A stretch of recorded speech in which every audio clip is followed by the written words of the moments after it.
Hermanos, a manera de introducción, lo primero que quiero que veamos y repasemos es el significado bíblico de lo que significa para nosotros la palabra fe. En Hebreos 11:1 nos lo define de la siguiente forma. La fe es la certeza de lo que se espera, la convicción de lo que no se ve. Pero ahora quiero también darles el contexto literario de un uso cotidiano de la palabra fe, que dice que la fe en general se refiere a la confianza o creencia firme en algo o en algo. También la palabra fe proviene del latín fides, que significa confianza, lealtad o credibilidad. Entonces, una forma sencilla de que podamos entender se puede decir de la siguiente manera, que la fe es mantener la confianza en algo, incluso cuando no tenemos todas las pruebas o resultados frente a nosotros. Quiero darles un ejemplo. Por ejemplo, nosotros confiamos en que nuestros hijos están estudiando, se están preparando para los exámenes y tenemos fe de que ellos van a aprobar la materia de la cual estén estudiando. Entonces, ese es un ejemplo. También quiero darles otro. Por ejemplo, si prestamos nuestro carro, nosotros, si damos el carro, estamos confiando y tenemos fe de que me lo vayan a devolver de una forma correcta. Hasta como dice el pastor, con el tanque lleno, ojalá. Pero muchas veces no sucede, o puede que sí suceda. Muchas veces prestamos el carro y sí nos lo devuelven en óptimas condiciones.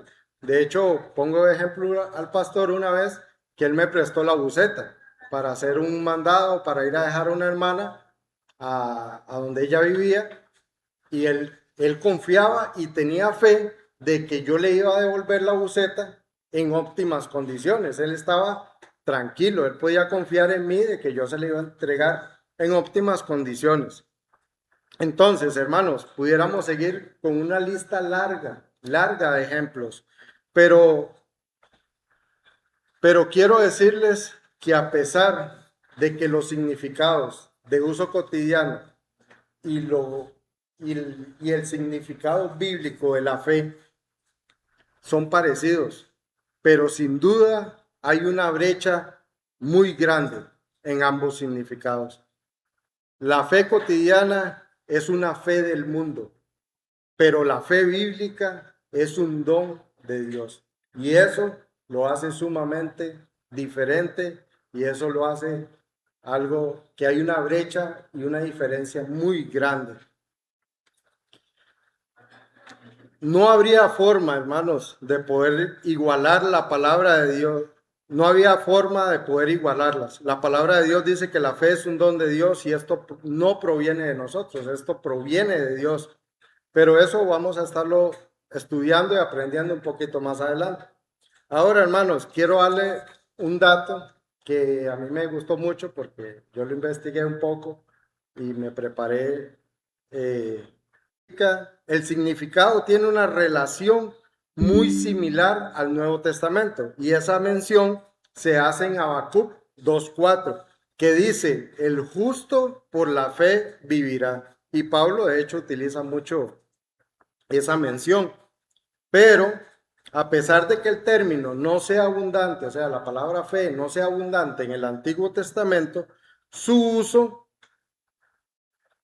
eh, su uso en el concepto sí lo es. Está presente con el uso de la palabra eim, palabra hebrea para creer.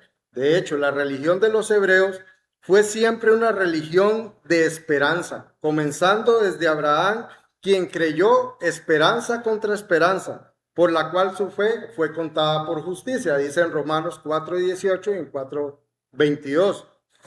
Y ahora bien, hermanos y amigos, aclarado el significado y dado un poco de información, quiero que nos adentremos en el tema que he traído para ustedes. Este tema es una narrativa histórica bíblica de un milagro realizado por Jesucristo, que de hecho es una narrativa que el autor del libro de Marcos se ha encargado de una forma más puntual de contarnos y una forma más precisa de contarnos esta historia, más que en el contexto de los otros evangelios, porque para Marcos lo que él quiere mostrar es la gloria de Dios, y por eso me gustaría que entremos más a detalle en el título que he llamado Viviendo la Fe, un don de Dios. Y eso me gustaría, hermanos, que lo hagamos por medio de 3 puntos. El primer punto sería la incapacidad para yo tener fe. En el punto 2 es la respuesta a la fe. Y en el punto 3, el cuidado de nosotros para con la fe. En resumen, pudiéramos decir, la incapacidad es el reconocimiento de que la fe no es mía. El segundo punto, ¿cuál es mi respuesta a esa fe?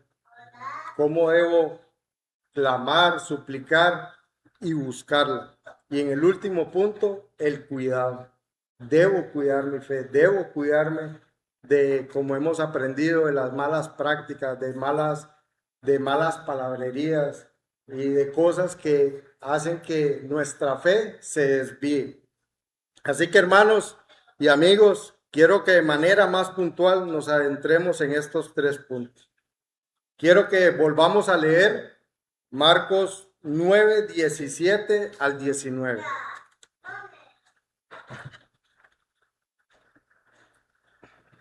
Dice la palabra de Dios. Vamos a leer el 17b. Y siempre, maestro, te he traído a mi hijo que tiene un espíritu mudo, y siempre que se apodera de él, lo derriba y echa espumarajos, cruje los dientes y se va consumiendo.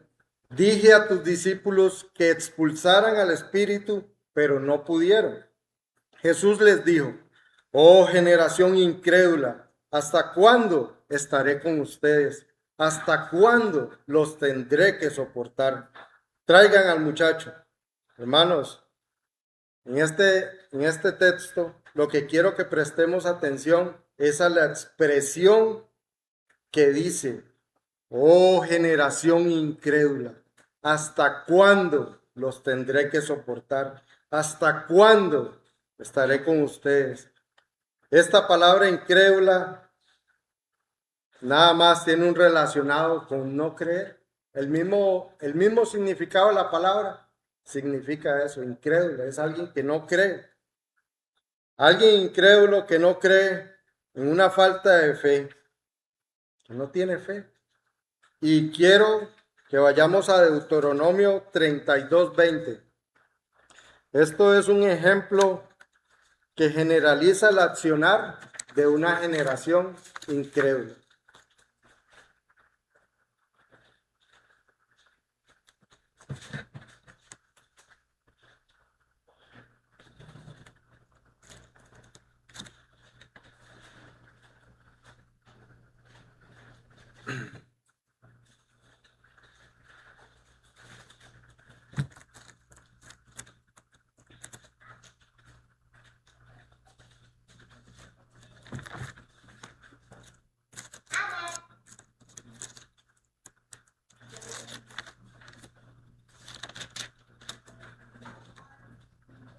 Y dice la palabra de Dios: entonces él dijo, esconderé de ellos mi rostro, veré cuál será su fin, porque son una generación perversa, hijos en los cuales no hay fidelidad.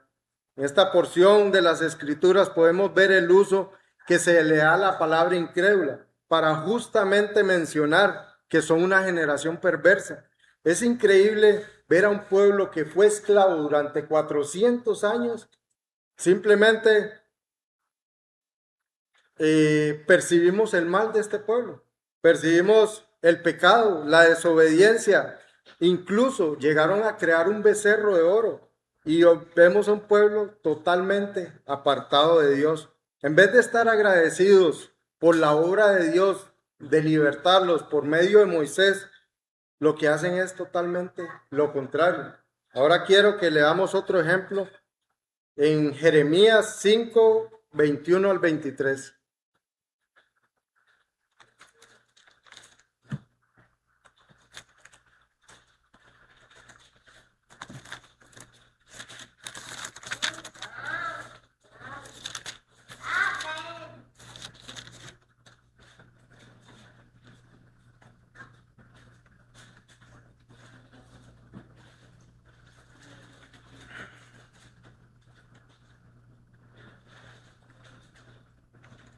Oigan ahora esto, pueblo necio e insensible, que tienen ojos y no ven, tienen oídos y no oyen. ¿No me temen? Declara el Señor. ¿No tiemblan delante de mí, que puse la arena como frontera del mar, límite perpetuo que no traspasará? Aunque se agiten las olas, no prevalecerán. Aunque bramen, no pasarán sobre ella.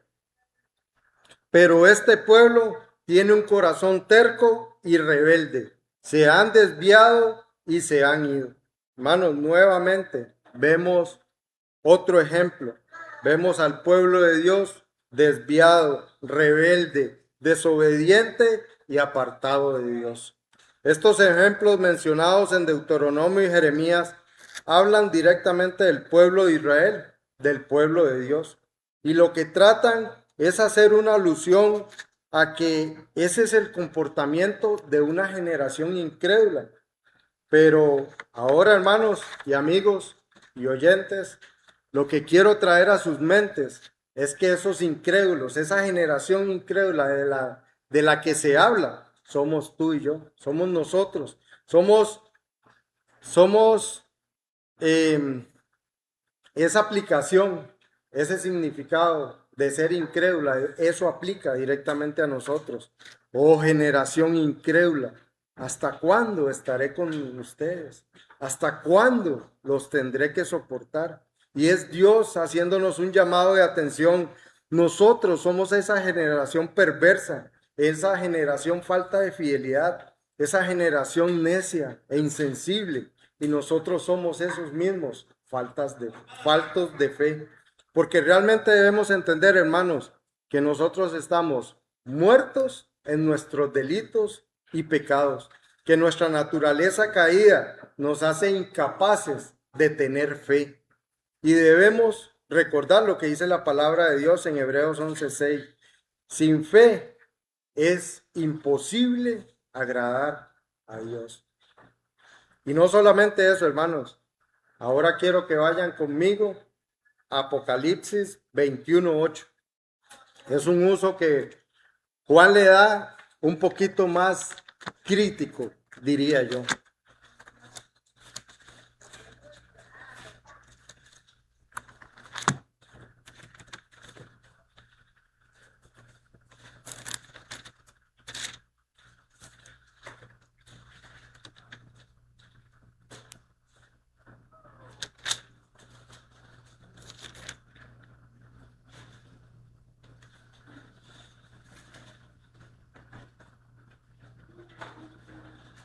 Dice, pero los cobardes, incrédulos, abominables, asesinos, inmorales, hechiceros, idólatras y todos los mentirosos tendrán su herencia en el lago que arde con fuego y azufre, que es la muerte segunda.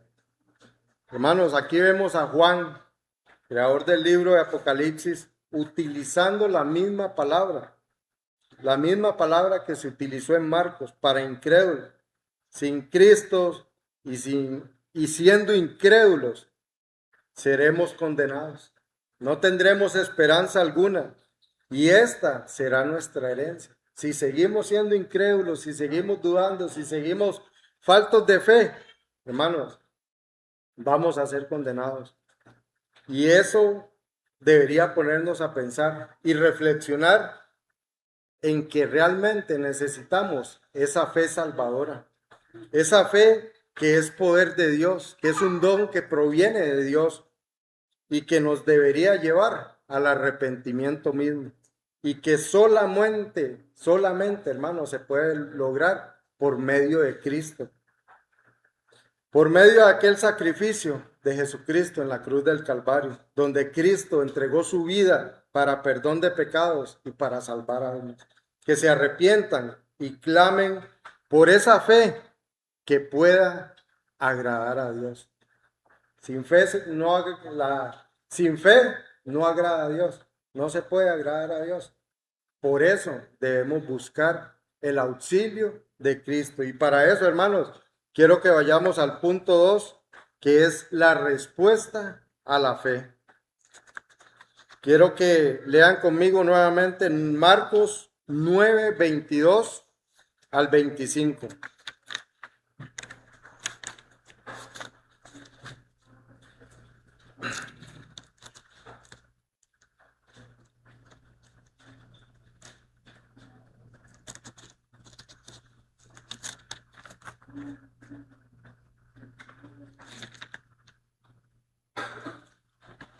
Dice, muchas veces ese espíritu lo ha echado en el fuego y también en el agua para destruirlo. Pero si tú puedes hacer algo, ten misericordia de nosotros y ayúdanos. ¿Cómo? Si tú puedes, le dijo Jesús. Todas las cosas son posibles para el que cree. Al instante el padre del muchacho gritó y dijo, creo, ayuda en mi incredulidad.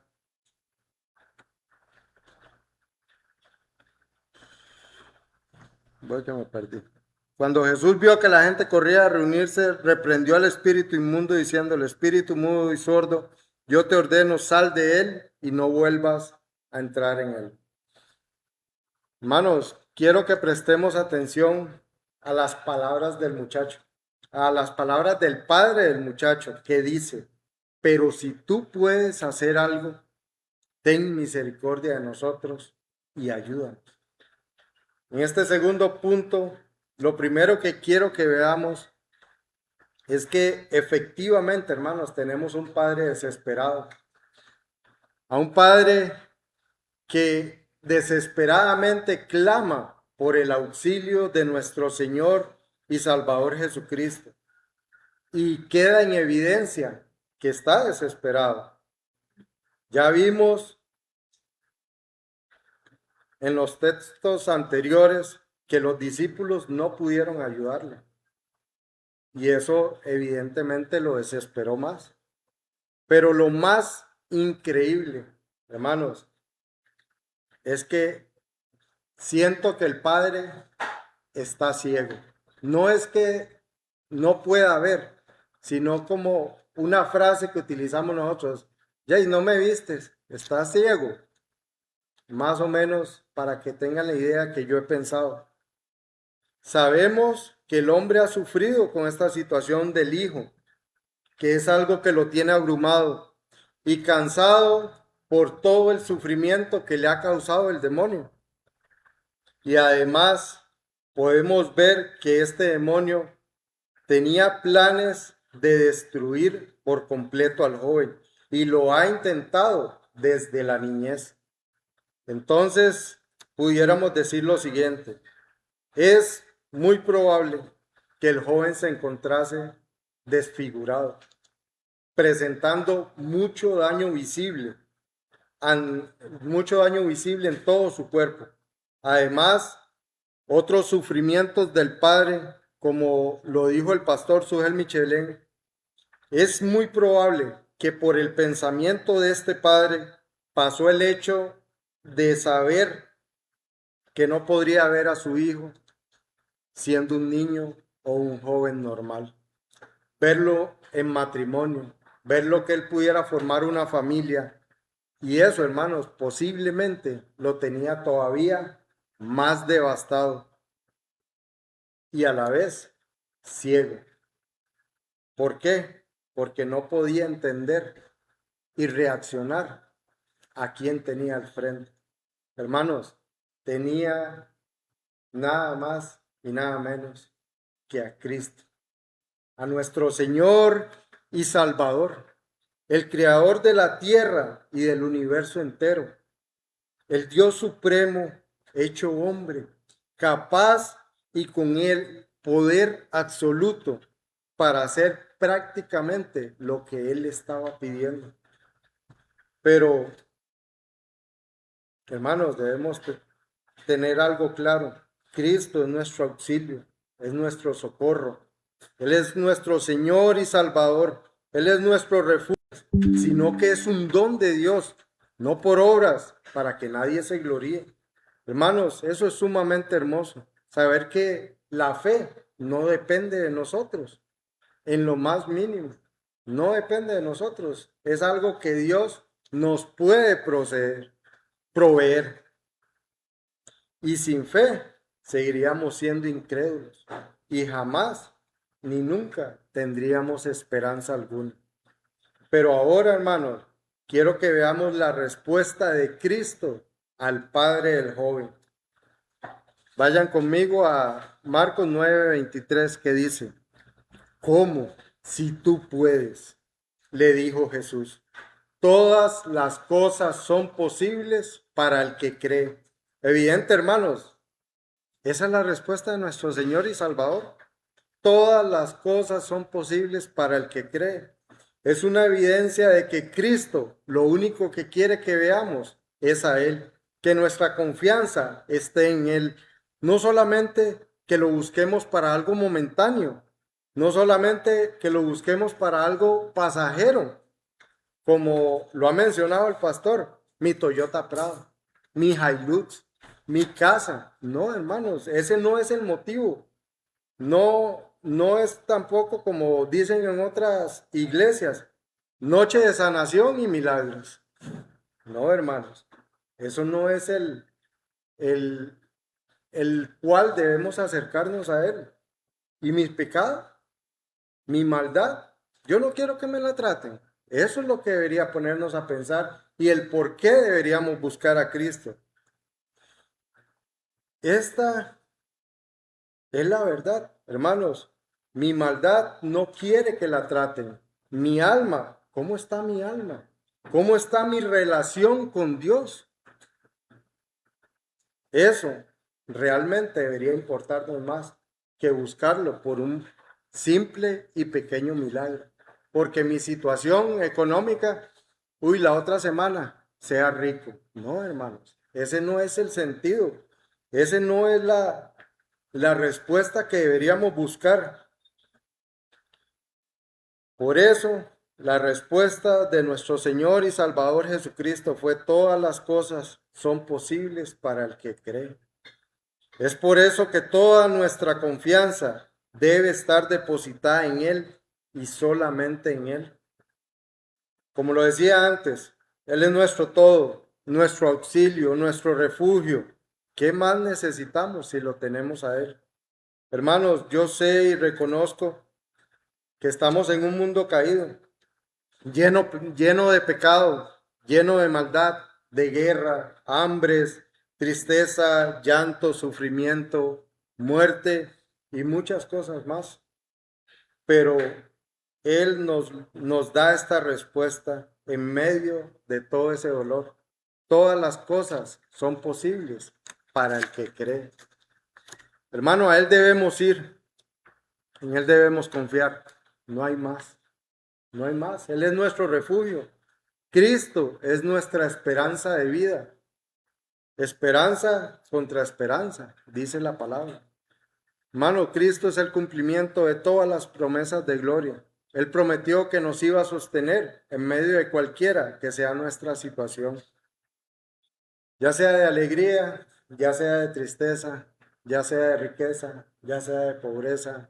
Él nos va a sostener. Y eso lo va a hacer hasta que Él vuelva o hasta que nosotros partamos a la eternidad.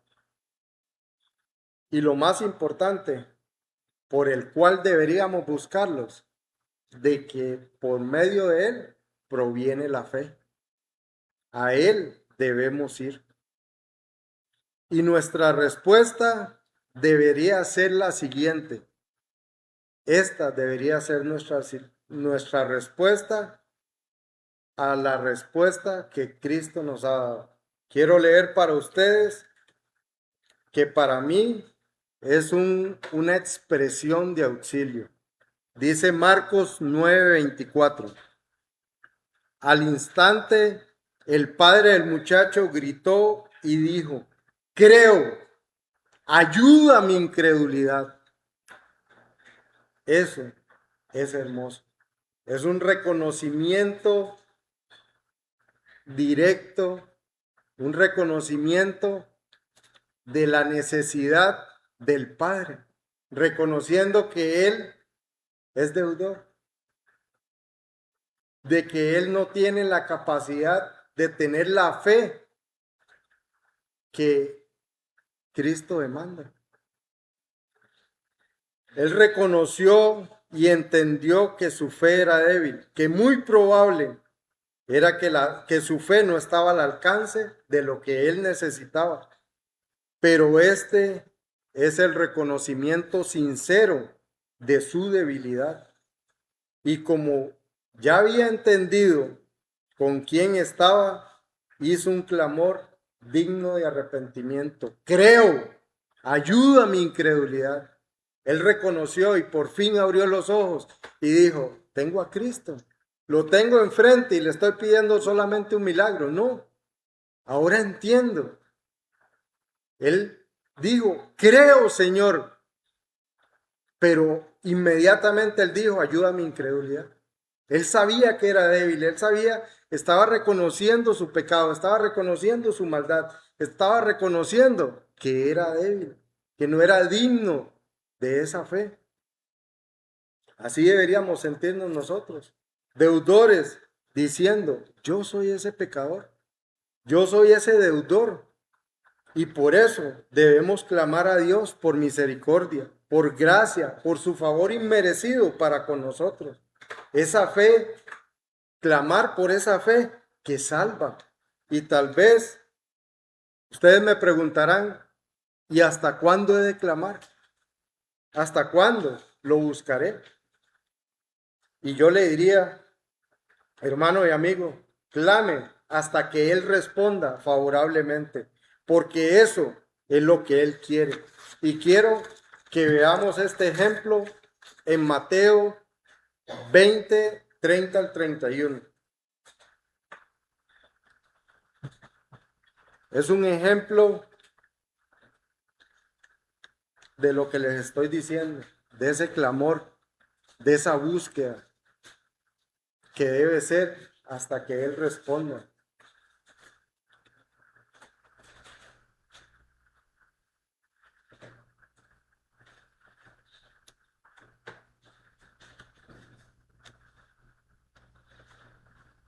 Y dice, dos ciegos que estaban sentados junto al camino, al oír que Jesús pasaba, gritaron, Señor, Hijo de David, ten misericordia de nosotros. La gente los reprendía para que se callaran, pero ellos gritaban más aún, Señor, Hijo de David, ten misericordia de nosotros. Y deteniéndose Jesús, los llamó y les dijo, ¿qué quieren que yo haga por ustedes? Ellos les respondieron, Señor, deseamos que nuestros ojos sean abiertos. Entonces Jesús, movido a compasión, tocó los ojos de ellos y al instante recobraron la vista y lo siguieron. Hermanos, ese es el ejemplo claro. Es un ejemplo donde vemos a los dos ciegos usando la expresión de que gritaron, de que ellos clamaron, de que ellos dijeron o escucharon. Ahí va Cristo. A Él necesitamos, a Él debemos clamar, a Él debemos buscarlo. Y fue lo que exactamente hicieron.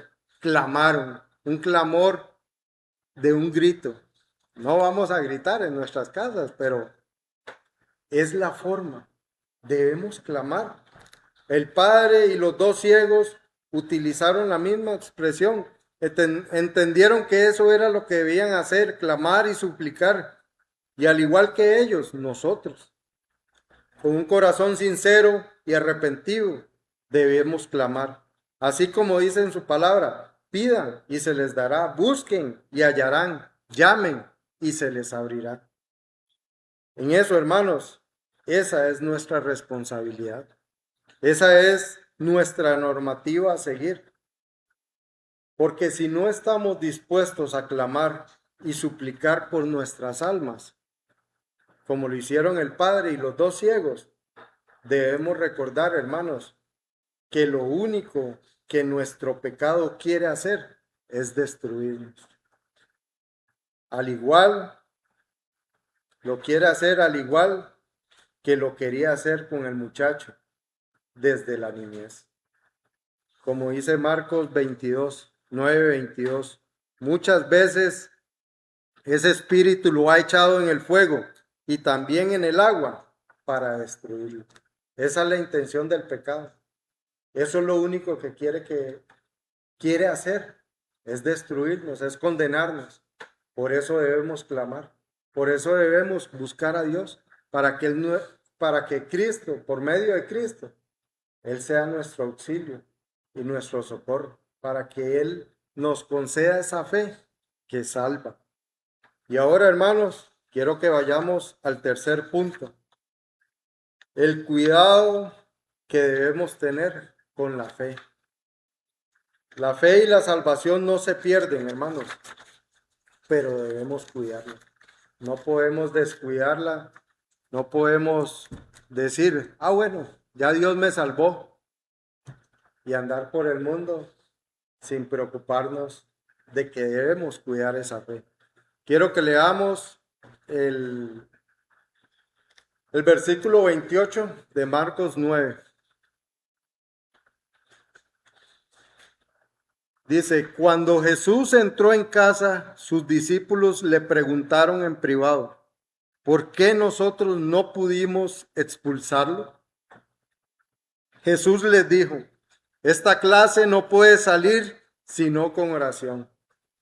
Pero ahora, hermanos, quiero leer para ustedes el contexto en Mateo 17, del 19 al 21. Si quieren buscarlo, pueden buscarlo.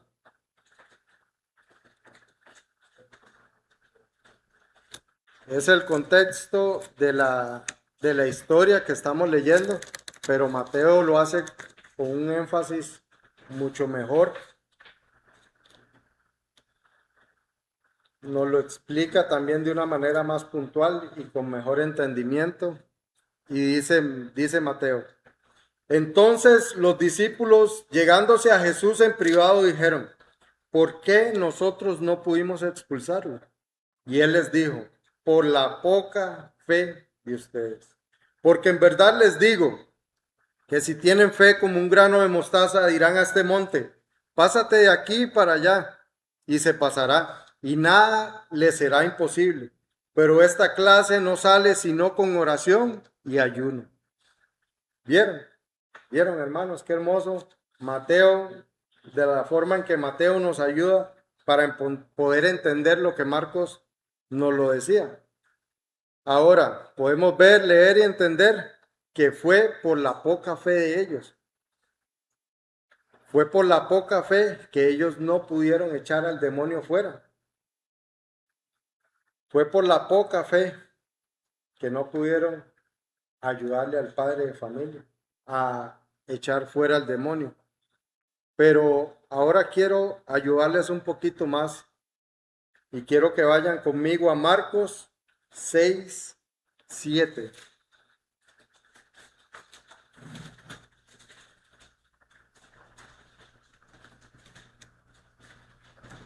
Un poquito atrás.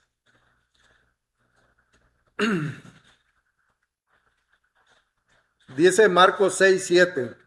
Entonces Jesús llamó a los 12 y comenzó a enviarlos de dos en dos, dándoles autoridad sobre los espíritus inmundos. Y quiero leer también Marcos 6, 12 y 13, que dice, saliendo los 12, predicaban que todos se arrepintieran. También echaban fuera muchos demonios y ungían con aceite a muchos enfermos y los sanaban.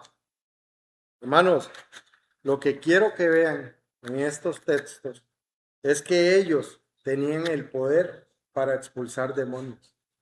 Ellos tenían la autoridad. Se les había dado la autoridad para que ellos expulsaran demonios. Y no pudieron. Tuvo que Cristo interceder por ellos. Pero lo más probable, hermanos, es como dice John MacArthur. Es muy probable que ellos estaban demasiado confiados en el poder que se les había otorgado y lo reafirma Sujel Michelén, que estaban tan confiados muy probable que estaban relajados, ya no oraban, ya no leían las escrituras, ya no iban en búsqueda de Dios. ¿Por qué? Porque ya se les había concedido el poder para sanar enfermos, para echar fuera demonios, y ya seguro era muy probable que creían más en el poder que se les había otorgado y dejaron de ver a Cristo. Entonces, eso es la aplicación que quiero que veamos que aplica a nosotros mismos. ¿Cuántas veces no oramos lo que deberíamos orar? ¿Cuántas veces no sacamos el tiempo necesario para leer la Biblia, para leer la palabra de Dios, para buscar a Cristo? ¿Cuánto tiempo? Muchas veces no lo hacemos. No utilizamos, hermanos, los medios de gracia que Dios ha provisto para que nuestra fe sea reforzada. Recuerden, la fe y la salvación no se pierden. Si Dios nos ha salvado, si Dios nos ha transformado, si Dios ha hecho su obra en nosotros, Él no nos va a desamparar. Pero por nuestro pecado, por nuestra maldad, por nuestra debilidad, hermanos, pecamos y no buscamos como deberíamos buscar realmente a Dios. No oramos, no sacamos el tiempo para orar, no sacamos el tiempo para leer la palabra de Dios, porque tal vez nos levantamos en la mañana en carrera para alistarnos e irnos para el trabajo, o vamos para un viaje de paseo y no sacamos el tiempo. Y eso es lo que realmente nos llama la atención, es este versículo. Hermanos, por la poca fe, por la confianza de que tal vez ya Dios hizo su obra, entonces me relajo. No, hermanos. Si Dios ha hecho su obra en nosotros, si Dios nos ha transformado, es cuando más deberíamos buscar. Es porque realmente entendemos la obra que Dios hizo en nosotros. Ahora, hermanos, quiero que vayan conmigo a Mateo 14, 26 al 31. Esto es un ejemplo de la poca fe.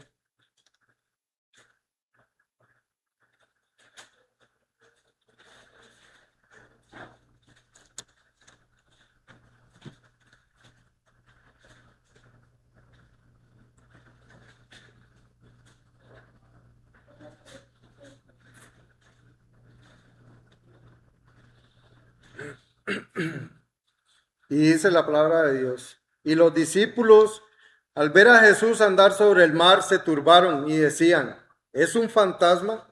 Y de miedo se pusieron a gritar. Pero enseguida Jesús les dijo: tengan ánimo, soy yo, no teman.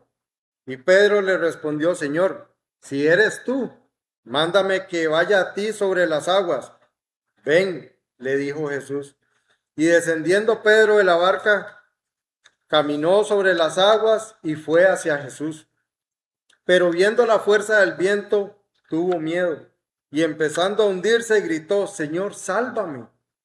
Al instante, Jesús extendió la mano y lo sostuvo y le dijo: hombre de poca fe, ¿por qué dudaste? Hermanos, es la misma expresión, hombre de poca fe. Muchas veces nos comportamos de esa manera. Dudamos de Dios, ya sea por un problema, ya sea por la aflicción, por lo que sea. Bajamos la guardia. Y por eso Pedro se hundió. Por esa misma debilidad, él no prestó atención, prestó más atención al entorno que lo rodeaba y se desenfocó. Perdió la mirada del que tenía al frente, tenía a Cristo, y perdió la mirada de él. Y por eso se hundió, por eso pasa lo que pasa, hermanos. Y realmente, hermanos, los animo a depositar su confianza en Dios, a vivir la fe creyéndole a Él, entendiendo que somos deudores, que somos necesitados de la gracia de Dios, necesitados de esa fe que salva, que sin su favor inmerecido a favor de nosotros seremos condenados, seremos apartados para el castigo eterno. Porque como dice su palabra, horrenda cosa es caer en manos de un Dios vivo. Un Dios que sí te puede condenar por tu incredulidad, por tu pecado, porque por Él sí lo puede hacer.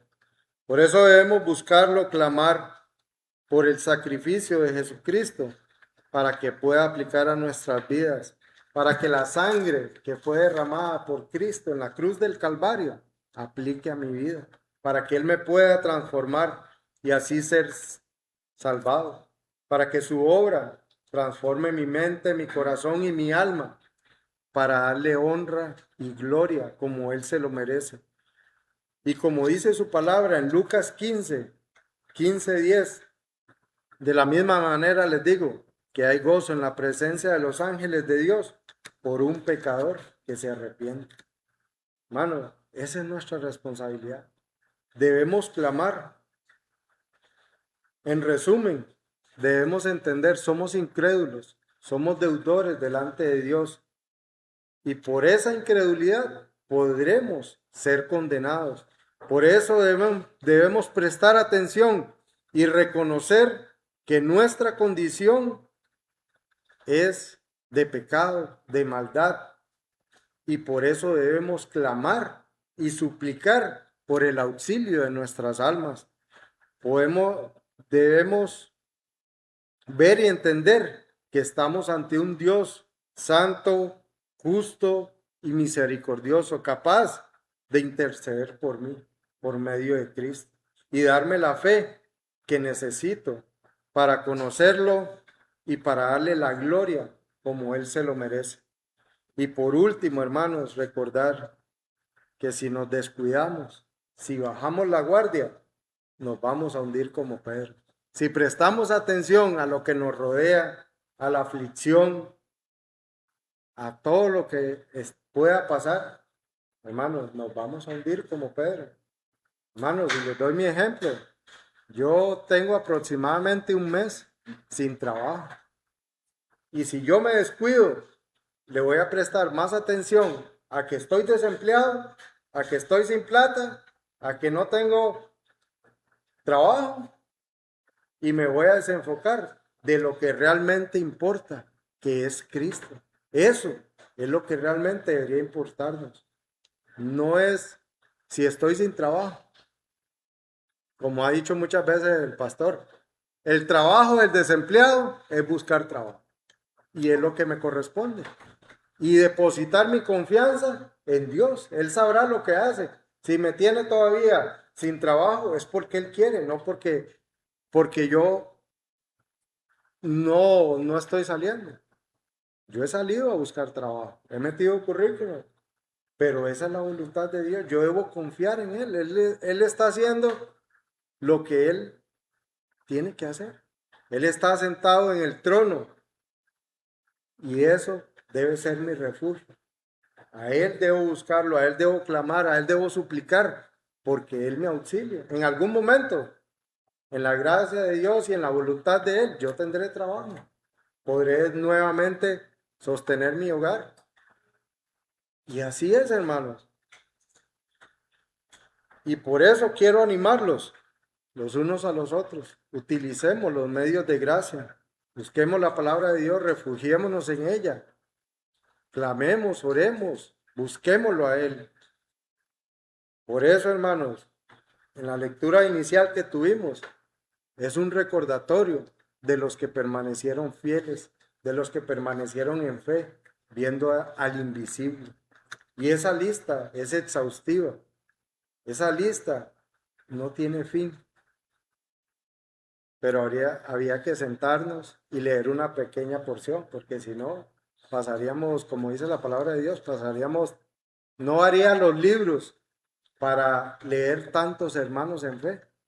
Pero esa lista es simplemente un recordatorio de personas que permanecieron fieles buscándolo a Él. Vamos a orar.